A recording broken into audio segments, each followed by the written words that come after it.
ராமர் முதல் முறையா ஒரு உயிரை கொல்ல போறாரு, அதுவும் ஒரு பெண்ண. என்ன நடந்துச்சு? விஸ்வாமித்திரரோட ராமரும் லக்ஷ்மணனும் நடந்து போயிட்டு இருந்தாங்க. அப்போ ஒரு காட்டுக்கு வந்தாங்க. அந்த காடு முழுக்க அமைதியா இருந்துச்சு. பறவை சத்தம் கூட இல்ல. விஸ்வாமித்திரர் சொன்னாரு, ராமா, இந்த காட்டுல தாடகைன்னு ஒரு கொடூரமான அரக்கி இருக்கா. அவ எல்லா முனிவர்களையும் துன்புறுத்துறா, பயணிகளை கொல்றா. நீ அவளை வதம் பண்ணணும். ராமர் திகைச்சு போனார். முனிவரே, அவ ஒரு பெண். ஒரு பெண்ணை கொல்றது தர்மமா? சந்தேகமா கேட்டார்.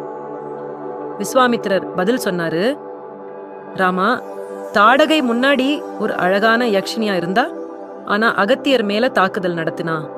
அதனால அவரோட சாபத்தால அரக்கியானா. இப்போ அவ பாவமே இல்லாத மக்களை கொல்றா. அவளை நிறுத்துறது உன் கடமை. அப்போ பூமி அதிர ஆரம்பிச்சுது. மரங்கள் அசைஞ்சுது. பயங்கரமான கர்ஜன சத்தம்.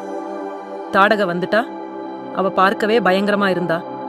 பெரிய உடம்பு, கூரான பற்கள், சிவந்த கண்கள், கையில பெரிய பாறைகளை தூக்கி ராமர் மேல எரிய ஆரம்பிச்சா. ராமர் தன்னோட வில்லை எடுத்தாரு. முதல்ல அவளோட 2 கைகளையும் அம்பால வெட்டினாரு. தாடகை இன்னும் கோபமா வந்தா.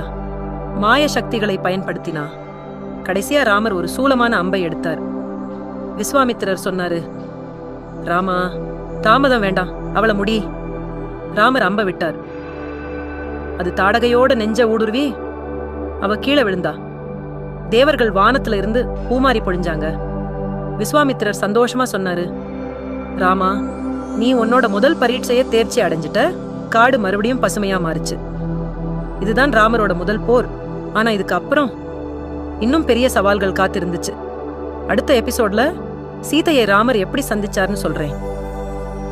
அந்த காதல் கதை, அடடா, அருமை. தொடர்ந்து பார்க்க ஃபாலோ பண்ணுங்க. ஹலோ.